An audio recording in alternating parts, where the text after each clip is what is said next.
We'll start with Henry. Henry, you can tell us, Henry is a member of our group, Vermont Peace Anti-War Coalition, and also Vermont Coalition for Palestinian Liberation. Henry Nichols. Yeah, I'm Henry Nichols, and we all here probably are pretty aware that this so-called ceasefire has already been broken, and any of the measures within it are tentative and likely to be broken. Any of this. And why do we all know this? Because the US government provides 70 to 80% of the weapons to Israel, and they haven't cut off a single bomb. There's no incentive for Israel to stop its genocide, and Israel has said that this is its goal. All of the highest ministers have admitted this.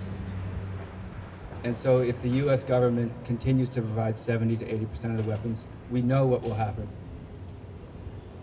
So it's on us to make a change. And that means boycott, it means divestment, it means AFC, apartheid-free communities.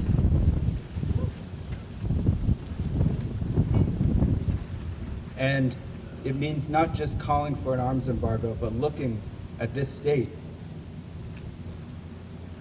An Israeli weapons company has a $191 million contract about 10 miles from here.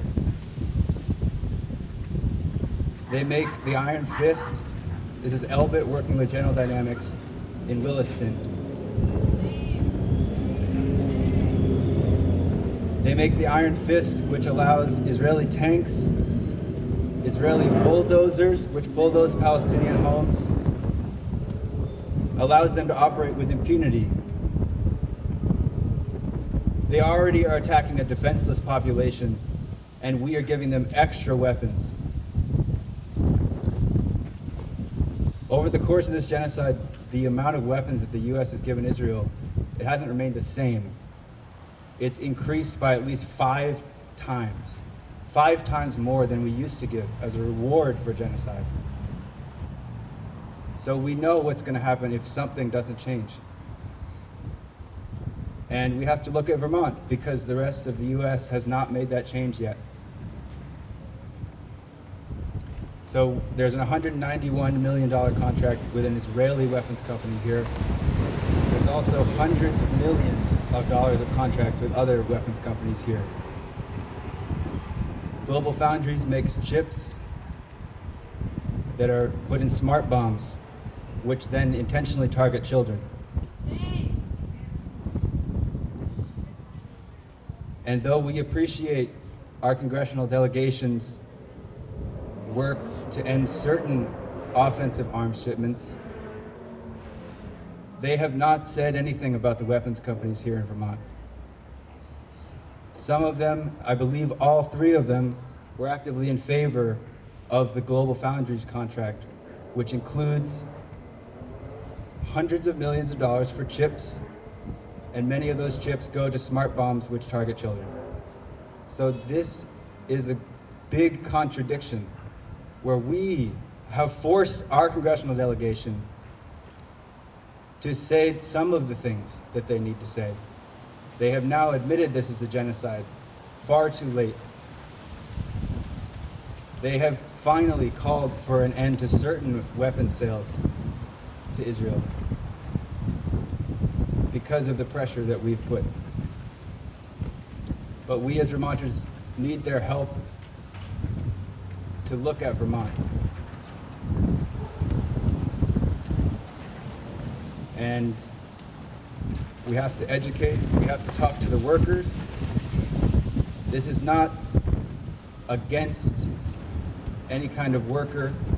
This is to convert hundreds of millions of dollars of funding that is going to kill children instead of flood relief, climate relief, jobs. If you have hundreds of millions of dollars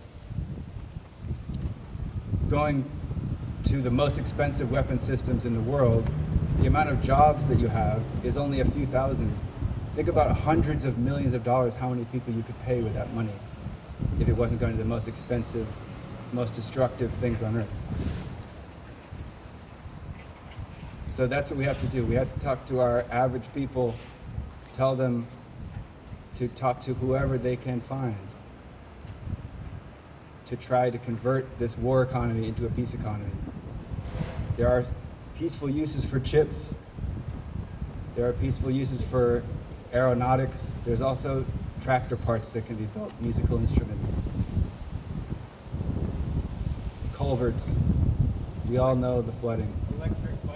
Electric bicycles. So we all know what will happen if we don't change things. Vermont has a big role in this. And I think the rest of the United States is also aware that we have $1 trillion military budget. And people are starving in this country. Many more people are starving in Gaza. And that's on us to stop it.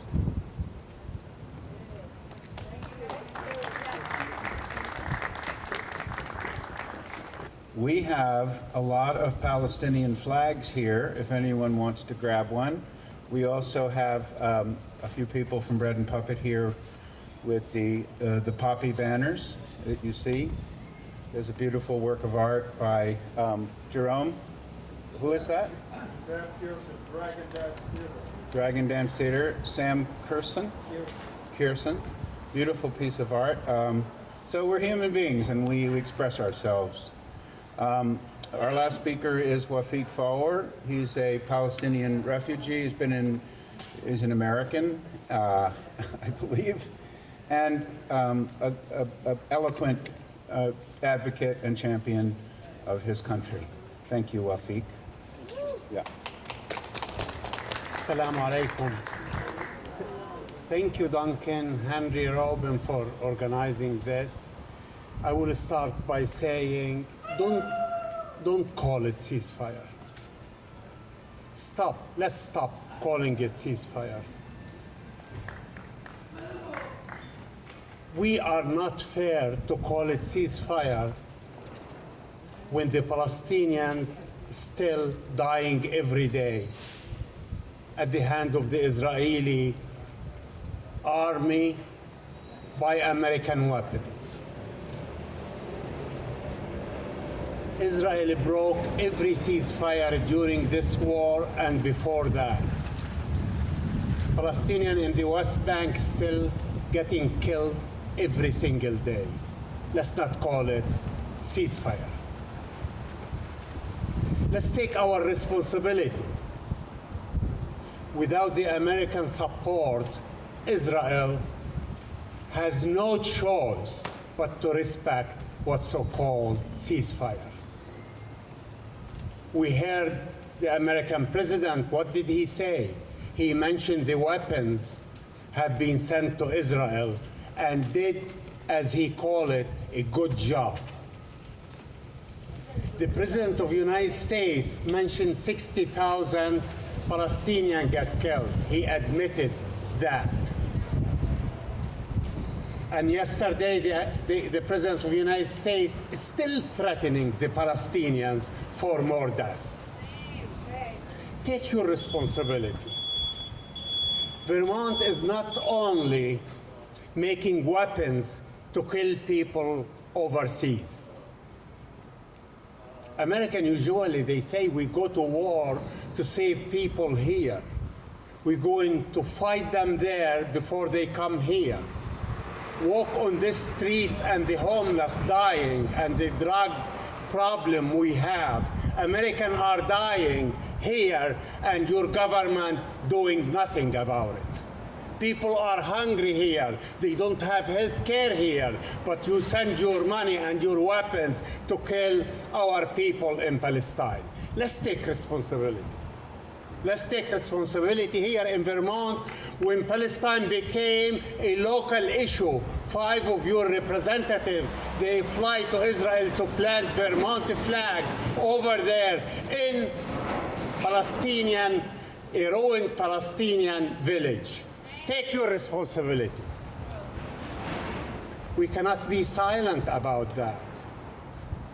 Maybe the cameras will leave and the media will stop or call it the signature have happened, but the genocide and ethnic cleansing never stopped for 77 years. Let's take responsibility over that. Thank you.